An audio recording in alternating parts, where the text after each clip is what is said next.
Welcome on back to History 1302. This is Professor Tatum here to take you for another ride into the past. Here, we will be looking at industrialization and its discontents. In part one of this lecture, we will be looking at business and politics in this period known as the Gilded Age, whereas you'll find a lot of things aren't quite what they seem to be. Buckle up tight, brace yourself, and keep your hands and arms inside the car at all times. You can scream, you can shout, but it's too late to chicken out. Here we go to the Gilded Age. A little context as usual, then industrialization and the rise of big business, looking at who was involved with that and made it possible. And then we'll also look at how it happened, and we'll also be examining throughout this the role that government was playing and considering whether or not government truly was hands off, as is the kind of common narrative about this period. The Gilded Age really refers to the period we've already been looking at in this class, all right? Basically, the period from the end of the Civil War into the early 1900s. This period in which I keep telling us the United States is being constructed into a modern nation. So, really, everything we've looked at so far, from the Indian Wars to Chinese exclusion to Reconstruction and the early years of Jim Crow, all of that really fits within this period of the Gilded Age. But normally, when people talk about the Gilded Age, they start talking about economics. We're going to see, though, there's a lot more going on than that. This term, Gilded Age, came from the famous author Mark Twain, who wrote about this period in a very satirical way, making a play on words there from the saying a bird in a gilded cage. That saying a bird in a gilded cage means that the cage, while it looks nice and pretty and gold and shiny on the outside, if you scratch the surface a little bit, you're going to find that that's really just some crappy wire, maybe some plastic or cheap metal down here, and that it's really not nearly as nice as it looks on the surface. All right, it's really lower quality and made to look nice and pretty. And he's suggesting that that's the condition of the United States in this period. It looked like business was booming, things were going well, but for the majority of Americans, they were very much feeling like this bird here in this gilded cage, where their surroundings were not quite as nice as they look. If you scratch at the surface a little, they're really rotten to the core. And regardless of how nice they might look, they're still in a cage, all right? They're still restricted in many ways. And this is kind of painted the traditional way that the Gilded Age, this period here, has been looked at as we study this period in history. But we've seen a great example of conflicting interpretations of history. You guys read essentially the introduction to this monograph here from Rebecca Edwards, a historian of the 21st century, a kind of newer interpretation of this period. So the traditional emphasis of the Gilded Age had been on things like political corruption and the harsh sides of the Industrial Revolution. And Rebecca Edwards suggests that sure, those things were prevalent, but there's also this big, beautiful, tremendous sense of optimism that people in this period had that frequently gets overlooked. Okay, that it wasn't all necessarily just a gilded coating, that perhaps there was some real shimmer of gold in the eyes and minds of the people living through this period. Okay, that in many ways, this was a very revolutionary and exciting period. Now, that's not to say that there weren't these fires raging, both literal and metaphorical, that were very concerning for people, but we should not allow that to stop us from seeing the new spirits, this sense of optimism that it coexisted with the darkness of this Gilded Age. And another thing Edwards does in her monograph here is she goes beyond looking simply at the Industrial Revolution and the corrupt politics that get involved. She certainly incorporates that within her work, but she shows us that there was so much more going on in this period that often gets overlooked. Right? There were social, cultural, and economic revolutions going on in this period. Right? So, for example, there were revolutions in sex, dating, and marriage. While this did overlap somewhat with the Victorian era, these ideas that people get conjured up in their mind about Victorian era modesty in terms of sexuality, Rebecca Edwards says, based on evidence, was not what things looked like at all in the United States during this Gilded Age. There were all kinds of pushes for people to be more open sexually, but there were also more rational restrictions placed on things like sex as well. So, for example, it was in this period that Americans began pushing for there to be a raise in the age of consent. All right. So, up to this period, the average age of consent in most states was somewhere around 12 years old. And for the first time, people started speaking up and saying that is disgusting. We need to do something about that. This was also a period where people first started really commonly using words like date and dating to describe interactions between young people. All right. Young people for the first time were being able to express some kind of romantic, sensual, and maybe even low key sexual interest in each other. Also, definitely an increased number in single men and women in this period, showing that it's kind of more acceptable to not have to be married all the time. There's also higher divorce rates. Not saying divorce is always a positive thing, but certainly for people who are in relationships they never wanted to be in the first place, relationships that have gone sour and gotten abusive, that's pretty liberating that for the first time on such a large scale, people are being able to express that sense of agency and saying, I want something better for myself. There's also an increased acceptance in this period of what were referred to as Boston marriages, meaning women living together long term in a seemingly platonic way, where it's pretty well known that very likely in many of these cases, behind closed doors, there's perhaps some kind of sensual and maybe even sexual aspect to that relationship. But people just never questioned that. They were kind of openly accepting of the fact that these women just lived together platonically on the surface level. There was also increased acceptance of short term bachelor households, meaning single men living together. Even into the 21st century, people still get kind of weird about this. I had a buddy for a while when I was living on my own who fell on hard times. I let him come stay on my couch. And anytime people kind of really made that connection that we're two single guys living together, there was always little jokes here and there about what we were doing behind closed doors. And sometimes I'd have fun with it. I just kind of like, yeah, so what if we were? We weren't, but who gives a fuck? You got a problem? That gets me a little distracted as well, thinking if once in a blue moon, I'll take my wife's car out. And my wife has all these stickers all over her car. She has Taylor Swift quotes and things from Disney. She loves Disney. Very kind of traditionally feminine car. And there's always some big machismo dude will drive up and mean mug me. And then I'm just kind of giving a little read between the lines between my index finger and ring finger. I think, man, sure am sorry about your insecurities, bro. Anyway, get a little distracted there. There were also revolutions in transportation in this period. We don't maybe necessarily think very often of something like a bicycle being very revolutionary in terms of transportation, but we need to understand this was becoming affordable to consumers for the first time, creating a more liberating sense of mobility for people like women and younger people who were in the past more constricted of where they can go. Now they can ride across town, meet up with each other, have more of a social life.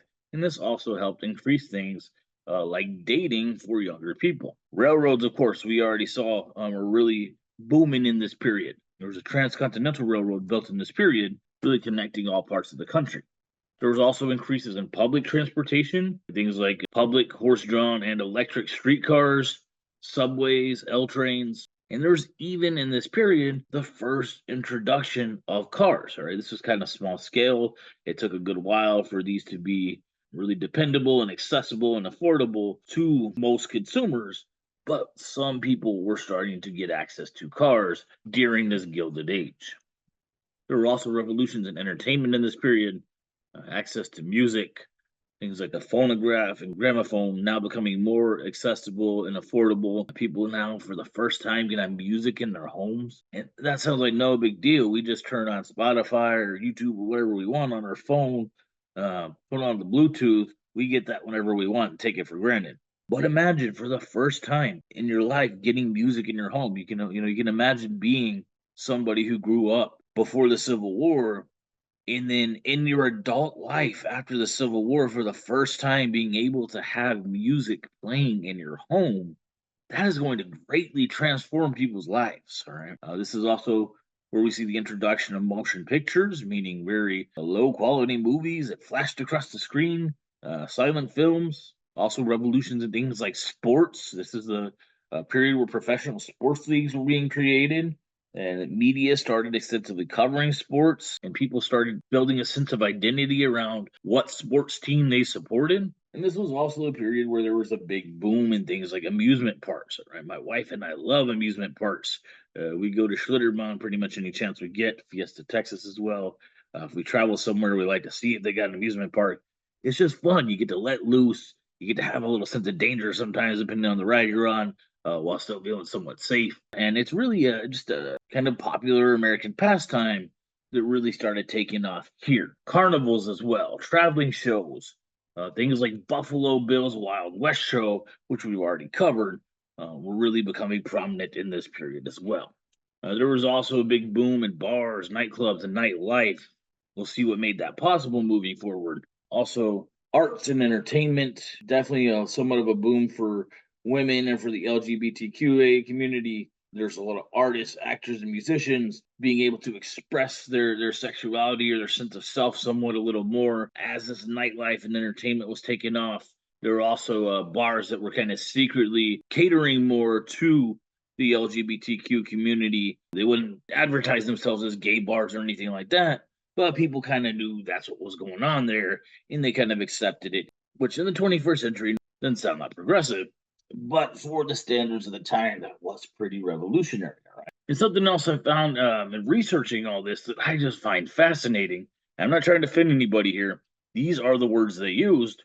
There were fat clubs. People would establish these clubs that had requirements for people to be at least 200 or so pounds, and you had to pay your dues. And people would just meet up and enjoy being fat together, hang out and have drinks and rub down together. That's proud fat men. You can't make some of this shit up. Something else maybe not quite as positive or optimistic, but definitely revolutionary in this point that I think is worth noting. There were also revolutions in organized crime in this period. So this for the first time that there really were very organized crime organizations starting to take off in the United States. All right. So for example, one of the first organized crime families formed in New Orleans. But then there was gangs like the Five Points Gang in New York, and then the Chicago outfit, which would eventually be the gang taken over by Al Capone, started to organize in its roots in this period. And all of these groups and gangs began getting more organized control over rackets, which involved a lot of bribery and division of who controls what and setting unofficial street taxes. These organized crime groups were really taking advantage of all the other booms going on in this period. All right, they were capitalizing on the sports, the bars, the clubs, the nightlife, and using those as opportunities to make more money for themselves. They also got very heavily involved in organized gambling, prostitution. Clear example here we can see is Big Jim, Diamond Jim Colosimo, the founder and first boss of the Chicago outfit. He was the boss of Al Capone's mentor. Another fascinating thing about organized crime in this period is that gangs and organized crime groups kind of played both sides of the fence in these disputes that were breaking out in this period between business and labor that we'll be looking at a little more moving forward. On one hand, they were corrupting labor unions, pretty much taking over labor unions and using them to give themselves kickbacks. But they would also sometimes work as goons or thugs for big businesses and go help break up union strikes and go and intimidate and in some cases commit straight violence against striking union workers, playing both sides of the fence there. Criminals in this period also started getting more invested in things like legitimate businesses, those nightclubs, bars, not only that, construction, food, transportation, all these kinds of things.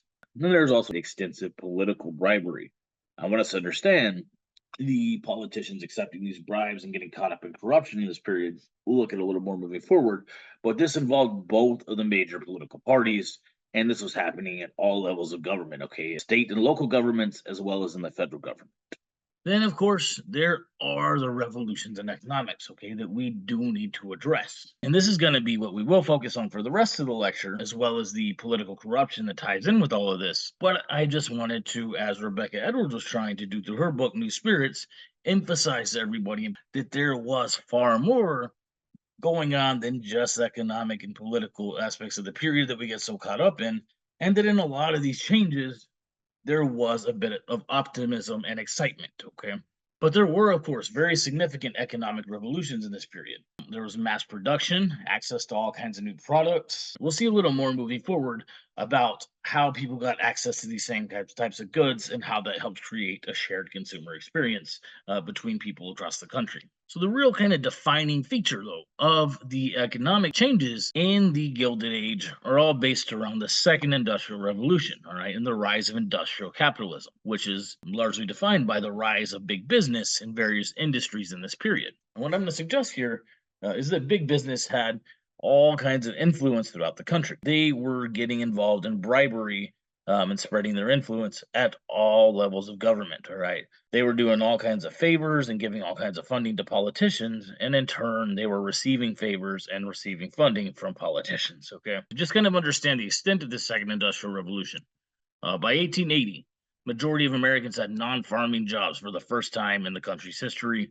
By 1890, 2/3 of American workers were wage laborers rather than producers building products from start to finish. People were now more often clocking in and out at work, working a shift. And by 1900, most Americans were living in cities rather than out in the countryside. So we're seeing some big shifts here from the traditional pre-Civil War America. But what I want to look at moving forward is kind of how this rise of big business happened. Or I want to look at who was making this possible, and what types of techniques they were using in order to help push this rise of big business and a rise of industrial capitalism in this period. And throughout this lecture, I want you to keep in mind the question of how accurate it is to consider the driving force of this rise of big business to be government remaining hands off. That's kind of a traditional explanation for this rise of big business, is that government remained quote unquote laissez-faire. Laissez-faire capitalism simply translates to hands off capitalism. We'll investigate that a bit. I'll provide my interpretation on whether or not that's completely accurate, and I'll let you guys decide for yourselves. But in terms of who was pushing this rise of big business, there were several groups of key players involved. One group was innovators. These are the people coming up with inventions or creating developments to inventions that are helping make them more accessible to businesses around the country. Great example here is Thomas Edison. Thomas Edison, of course, helped create the light bulb, which changed the country tremendously. I know it's real easy to take for granted. Big deal, little bulb of light. We see them every day. We just forget they're there almost. But just imagine how transformative this would be. Let's start at the very basic level for people in their homes. Okay, it's really nice to be able to just turn on your light when you wake up in the middle of the night and you need to go take a little. You know what I mean? But if you wake up in the middle of the night and you don't have a light bulb, you may or may not know where your lantern is and how much you need to light it. Then you got to make your way, either if you're living in a tenement, to a shared bathroom. You go stumbling down the hall to the shared bathroom. Hopefully it's not occupied. Or if you're living somewhere like maybe out in the country or on the outskirts of town, you're going to have to stumble your way out back to an outhouse and hope you can find your way out there. Again, stumbling through the dirt. Probably gonna have to put your shoes on to get out there. And hopefully by the time you got out there, you were able to hold it in that whole time. All right. So this changes that. This makes more people able to just turn on their light and see what they need when they want.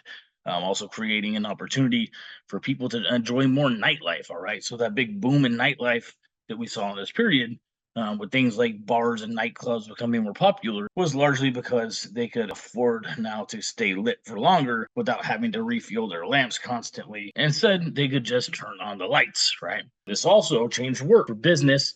This meant they could now have a second shift, right? That's what we're looking at here, is the rise of big business. This allowed businesses to now stay open later. They don't have to stop and shut down when the sun goes down. Now they can keep business pumping, keep workers coming in and out, and get more products out on the market. Another example of innovator in this period is Alexander Graham Bell. So you've probably heard that this guy invented the telephone. Not 100% accurate, all right. He got the first patent, meaning legal recognition, for inventing the telephone. There was actually a guy before him, Antonio Meucci, who had created a telephone device, but he was unable, for various reasons, to get a patent to show that he had invented this thing and to get the legal credit for it. Then Bell ended up creating one of his own and getting the patent before he could, so he's gotten all the credit. But again, this is something we take for granted. We carry phones around with us in our pocket, and we use them most of the time for just about anything but making phone calls, right? But for the first time now, people are able to make these kinds of calls across very long distances instead of having to send a telegraph or a letter and wait and wait and wait for a response. They can immediately get a hold of somebody and then hear their voice and talk right there in real time back and forth. That can be very helpful for making sales and business decisions. This was very, very beneficial to American business. Another example of an innovator in this period was Aaron Montgomery Ward, set the foundation for several others through his mail order catalog system. So the way this worked is there'd be a catalog like this that customers could look at where they could see different kinds of products, and sometimes these would be available with certain customizations, maybe with certain colors or different features. And they could say, "Yes, I want this exact product here, just like that in the picture." And the store clerk could order that product to them and have it shipped pretty quickly via railroad so that they could get access to that same product. But then somebody else in a different city or a different state could get access to that exact same product. And again, that sounds like maybe no big deal, something we take for granted in the 21st century, but this definitely creates a type of a shared experience, all right? Where people ordering the exact same products have some kind of common experience. They have something they can talk about, something that they can relate to together through the kinds of products that they're consuming. Another group of people, in addition to those innovators who were pushing the rise of big business, were promoters, were financiers. A great example here is John P. Morgan, better known as J.P. Morgan. That's just a mean looking dude. Look at that big old nose and those eyes. I always just thought he had this piercing look. I would never want to mess with that guy. But he was a very wealthy businessman who used his money to invest in other big businesses and help them get going.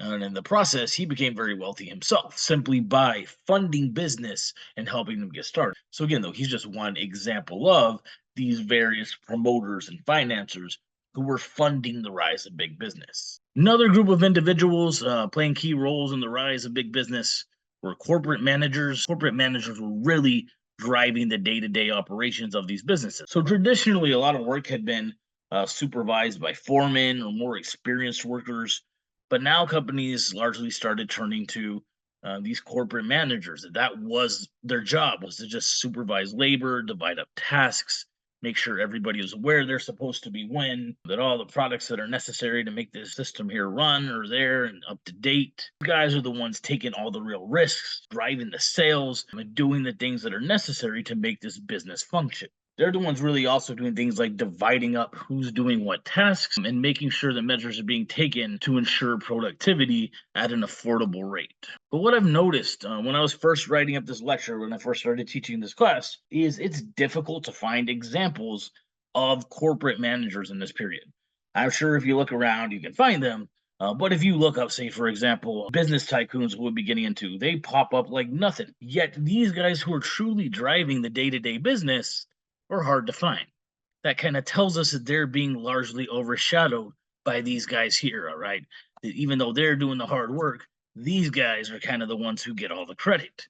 And that's the business tycoon, the captains of industries or robber barons, depending on what you prefer to call them. I do want to clarify before I move forward. Some students get a little confused and think that there's some business tycoons who are referred to as captains of industry and others who are referred to as robber barons. That's not it at all. This is a matter of perspective. These same individuals, depending on who's talking about them at what point in time, might consider them to be captains of industry, or they might consider them to be robber barons. Captains of industry is kind of a favorable term. Robber barons is more of a negative criticism. So these were just a small number of business executives who held the vast majority of the nation's wealth. These guys are trying to make as much money as possible and produce as much as possible as cheaply as possible at any cost. If that means laying off large numbers of people, do what you got to do. If that means replacing skilled workers as much as possible with unskilled workers by breaking up their tasks, you do that. Also, if that means replacing workers as much as possible with machines, go for it. And that was a very common thing in this period. So let's look at a couple examples of these business tycoons. Very prominent one would be Andrew Carnegie. He's kind of the traditional rags to riches story. He was a Scottish immigrant who came to the U.S. as a young man, and he had a very bright idea. He kind of looked around at this early rise of industrialization, and he said, what is the big thing going on here? He said, we see skyscrapers going up, we see railroads booming, we see ships shipping products. What do all of those things have in common? They all have steel. So he decided he was going to capitalize on steel. Really brilliant move in this period. So he adopted a British process for making stronger steel known as the Bessemer process. And with this Bessemer process, he created U.S. Steel Corporation, which would come to dominate the steel industry throughout the country. All right, so Carnegie here is clearly an example of a business tycoon, right? He's capitalizing on this industry, creating a very successful corporation, and using this corporation to dominate a certain market, in this case, steel. Another prominent example we can look to is John D. Rockefeller. He created the Standard Oil Company. He bought out smaller firms and expanded his business across the country. And by 1870, he was producing 90% of the nation's oil. He also became eventually the first billionaire in the U.S. So there was at one point where the U.S. government was facing some real economic hardships during an economic panic, and they had to turn to this guy here, along with a couple other wealthy investors, but he was kind of the big dog, in order to bail out the US government and keep things going. So that's a pretty clear demonstration of just how wealthy he was, right? He was funding the US government in their times of hardship and keeping the country afloat. All right, so the question stands. Are these guys captains of industry, or should we look at them as robber barons? Very debatable topic for some reasons that people looked at them admirably as captains of industry. We got to consider the fact that they are bringing the products that Americans like, right? They're bringing the things that people want. They're also creating millions of new jobs. Now, are these jobs necessarily the most ideal jobs? As we'll see in our next lecture, not really. But still, they're creating jobs for people. They're also spending a lot of their money on investing in their communities. So they helped found things like universities, they helped found community projects, and many of them also practiced large-scale philanthropy. I know we like to think of these business tycoons as just these big, greedy people holding on to all their money, and some of them certainly were that way, don't get me wrong. But others did kind of make sure to share the wealth a bit. Andrew Carnegie, for example, practiced what he called the gospel of wealth. He suggested that it was the duty of the wealthy to help provide for the common good of society. Now, before we get too carried away with just how admirable this was, though, we need to consider the fact that this was heavily based on ideas of the poor being somehow inherently inferior to those who have become wealthy, and the wealthy naturally have something better than the poor. Therefore, the poor need to be dependent on the wealthy, and they can in no way find ways to improve their own lives. It gets real kind of muddled.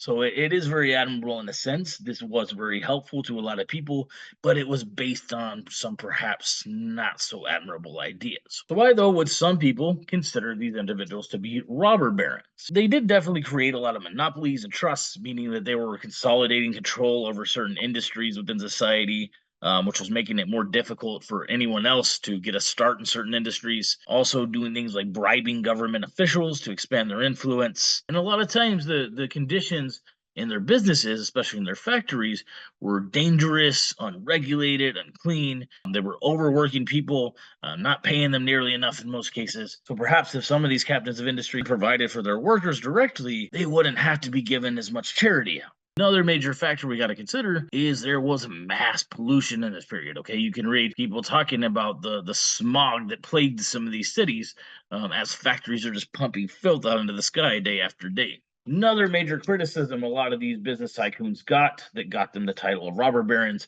was their use of child labor. A lot of these guys use child labor in their businesses because children, a couple reasons, are one, very small, can fit their little hands and fingers or whatever they need to into the machines here, something gets stuck. That did result in several children losing hands and fingers in that period, but also they could definitely justify paying children less. All right, they paid children as well as women much less than adult male workers in this period. The justification there was based around stereotypical assumptions of the American family. So the argument was that women and children are just bringing in supplemental income if they're working, and that there's a man who is actually providing all the income for the family. They're just bringing a little something extra in. As it turns out, though, many of these children in this period were actually orphans, and many of the women in the period were unmarried. They also frequently suppressed labor unions and made it difficult for workers to get any kind of concessions. So when workers started pushing for things like higher wages or better working conditions, they just say, okay, out you go. They do things like lock doors pretty frequently to keep labor unions out from coming into the workplace.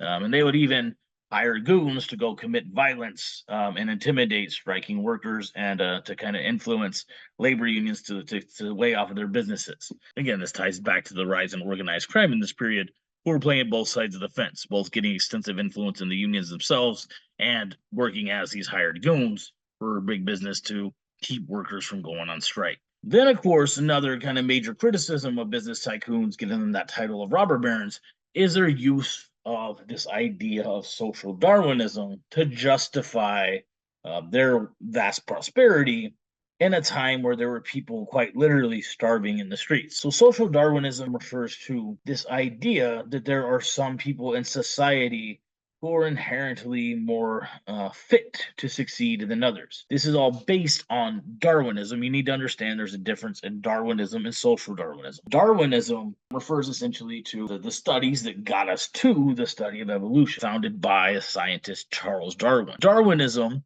was created to help understand things in biology. Darwinism suggests that there are certain traits that certain organisms have in the environment, we're talking about plants, animals, etc., that make them more likely to survive than other organisms. What social Darwinism is taking those theories that Darwin used to make sense of biology and applying them to society and to economics. All right. All right. So saying that perhaps certain people succeed in things like business and certain people acquire mass wealth because they are somehow more inherently fit and there's something naturally better about them. And that there's other people who are just naturally not going to be good at their work. They're naturally unable to succeed. So it's just kind of nature that they're going to stay poor and dependent. Again, this is used not only to justify the vast wealth inequality, but this is also the basis for things like a lot of the charity that some of the business tycoons carried out in this period, suggesting that they are somehow more inherently fit, while the larger parts of the community are somehow inherently inferior. So the fit need to look out for the inferior. All right, bunch of malarkey, but a lot of people truly believed this in this period, or at least used it to justify the vast inequality that existed. So this idea of social Darwinism got taken to such an extreme that it led to studies in the field of eugenics. Eugenics essentially refers to working to promote certain traits within a society, or within a population rather, by reducing certain less desired traits within that same population. A lot of this came down to things like physical disabilities or mental illnesses.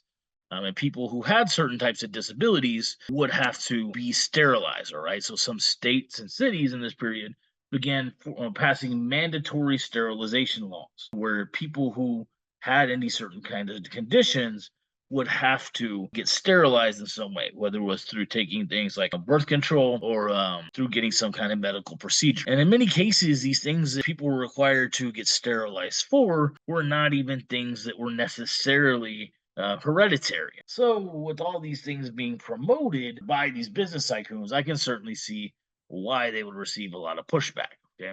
So it's pretty clear that there's a lot of people here driving big business: the innovators, the financiers, the corporate managers, and these big business tycoons. But next question we need to look at is, how are they doing this? All right.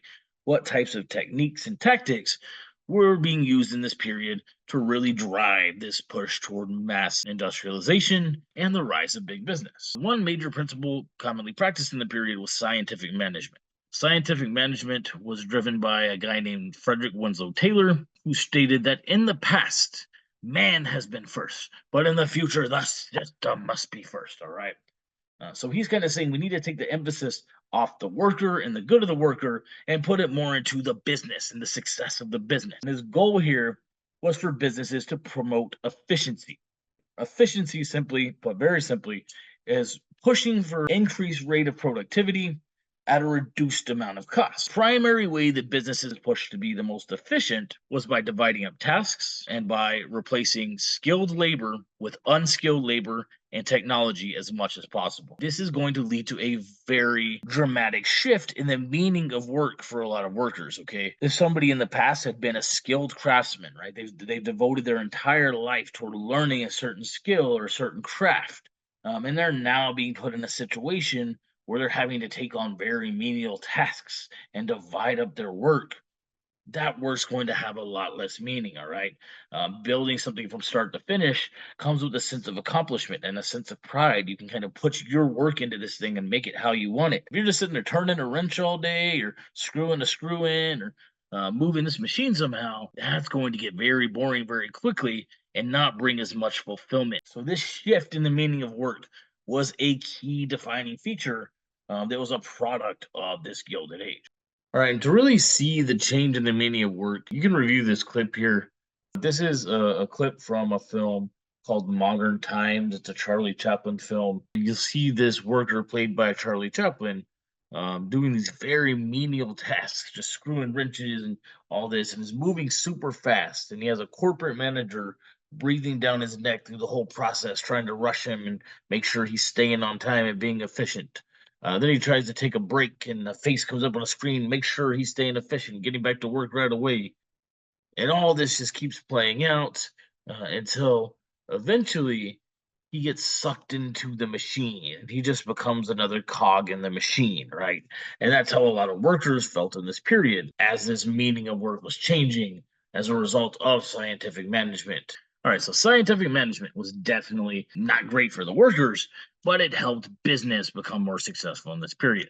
Another tactic commonly used by business in the Gilded Age was vertical integration. This included buying up all aspects of production in a certain industry. This was a way that businesses could reduce costs and enable them to sell products at a lower cost, all right? So they're not paying for production at every cost along the way. They're able to sell their products for cheaper, which means that more people will be buying their products, meaning they're making more profit. So let's look at an example of this to make sense of how this all worked. You can look at Andrew Carnegie's U.S. Steel as an example here.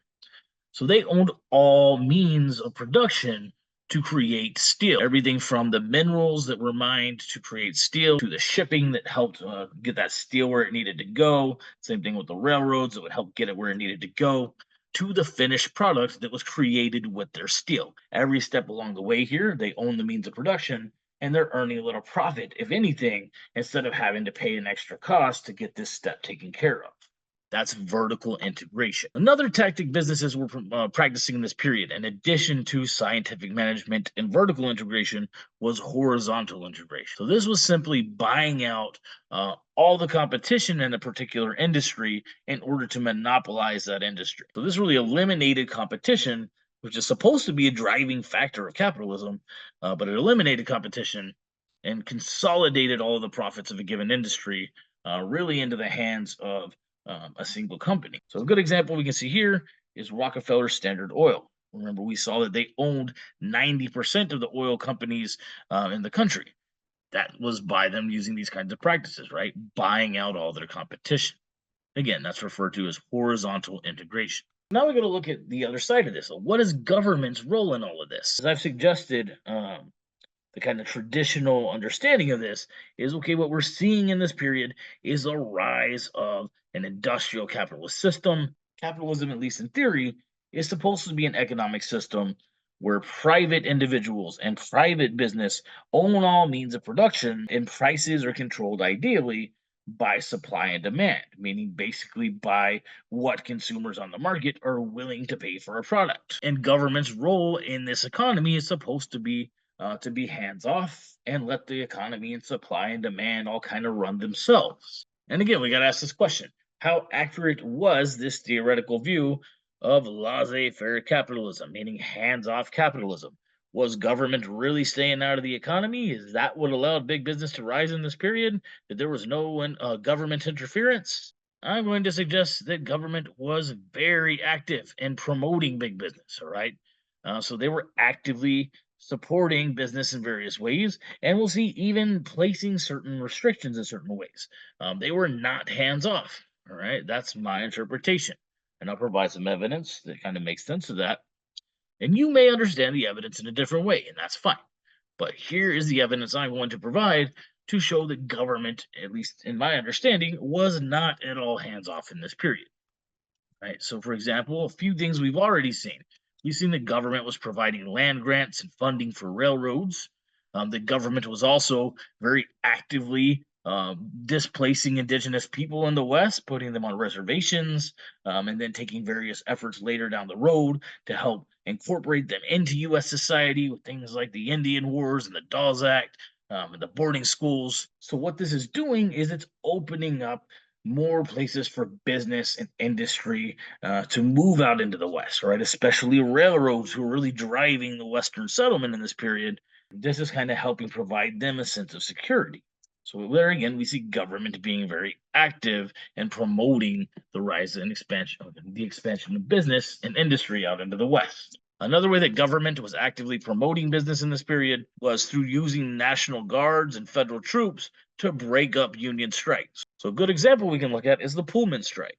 So this was a strike during the Gilded Age, in which a railroad company known as the Pullman Railroad Company had laid off several workers, and also cut their wages very low. So there was a massive labor union strike, where thousands of workers across the country decided that they were going to go on strike, meaning they were going to collectively refuse to go to work, until the Pullman Railroad Company was willing to hire the wages that they had lowered, and to hire back some of the employees who they had laid off. And throughout the country, these workers began stopping this business from functioning, doing things like occupying trains and blocking railroad tracks, and demanding, you need to hire our wages back to where they were, and you need to bring some of us back into work. Once you do those things, we will stop this strike. But the president, Grover Cleveland, decided he was going to actively help business here. When he heard the strikers were occupying trains and blocking railroad tracks, he said, well, you know what? There is federal mail on those trains. So I can use that as an excuse to call in the army and break up the strike, using his authority in government very actively to promote business in their efforts to break up this strike. And I would even say that while government was mostly being active in its support for big business in this period, they also even placed some restrictions on business. So, for example, they passed the Sherman Antitrust Act, which was a law that prohibited trusts and business practices that hindered the free trade and competition that are supposed to be driving the economics of a capitalist system. Now, this law wasn't very heavily enforced. Governments kind of distinguished between trusts that they like and trusts that they didn't. But the fact that they even passed legislation saying that they could break up trusts, again, is showing that they are willing to interfere in certain ways in the economy, being active in economics, not hands off. Another very key issue we need to consider in terms of actions being taken by government in this period is that there was extensive pro business corruption. Government was actively supporting business through corruption. So this was in all levels of government, federal, state, and local, and across both of the major parties, the Democratic Party and the Republican. Governments at all these levels in both parties were taking kickbacks and bribes from businesses, doing all kinds of favors for businesses. Let's take a look at a couple of examples.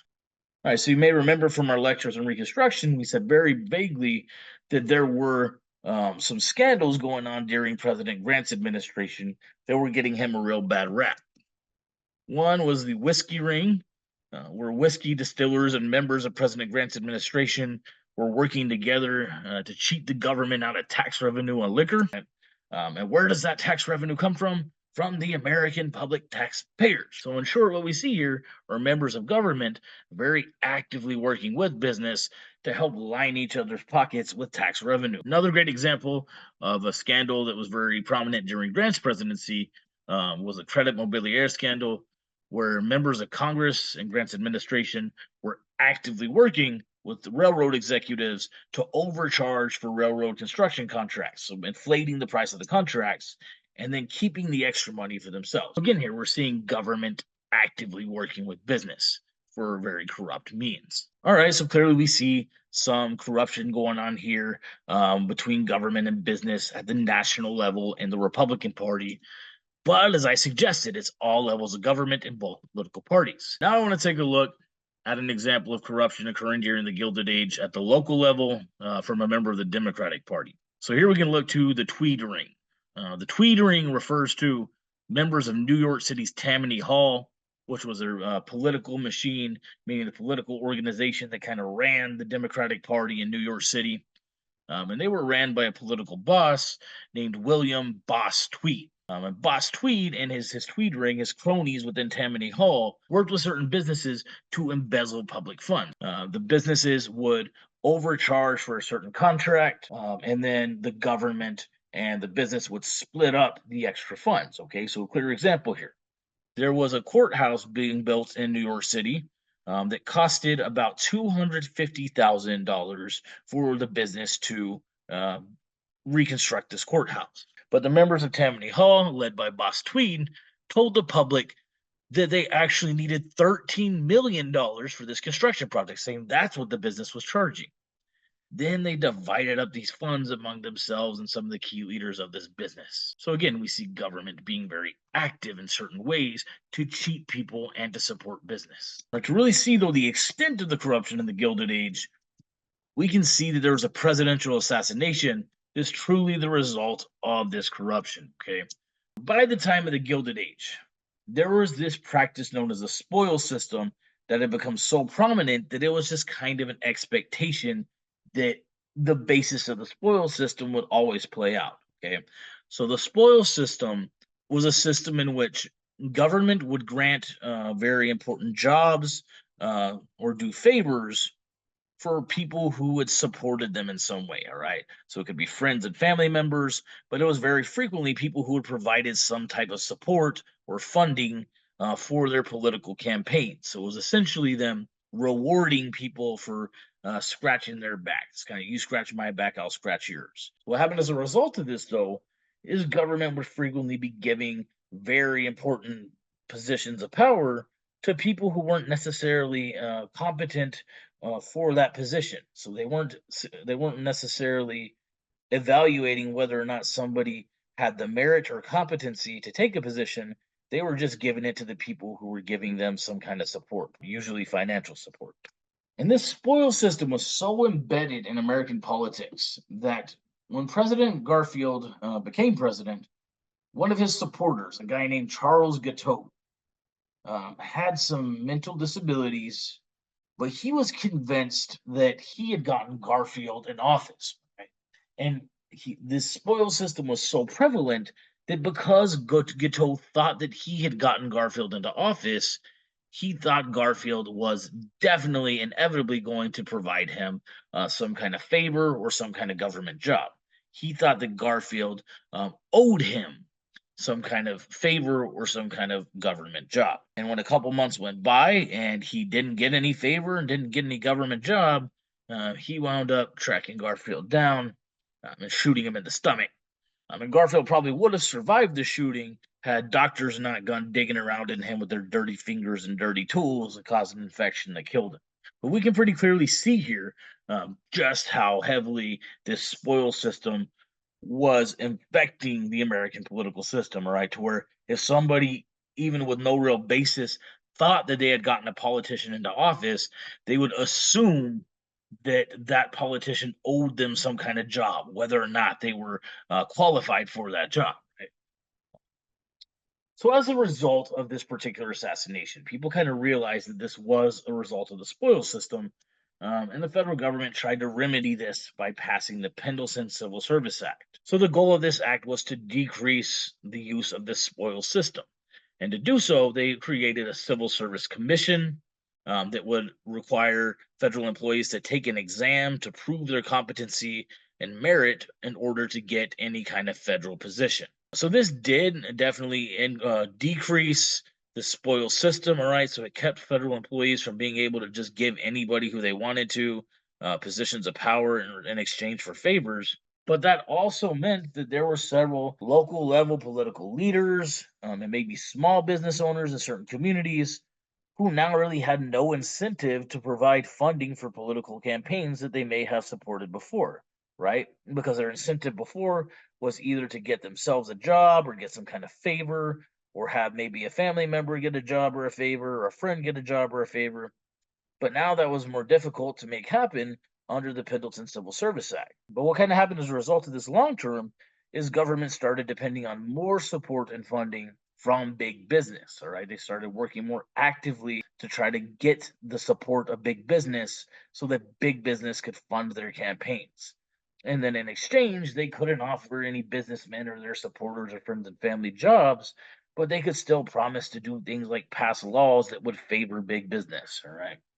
So, in short, even if you didn't catch every little detail of that, we can understand that this Pendleton Civil Service Act, which tried to decrease the corruption in the country, just kind of intensified in the long run the relationship between government and big business and government's active promotion of big business. All right, so again, all these things in mind, was this industrial capitalism that we saw rising in the period truly a result of government being hands off? Or is it more a product of all these different individuals playing in certain ways, using certain types of tactics, and receiving a great deal of support from government at all levels? I'll leave that for you to decide.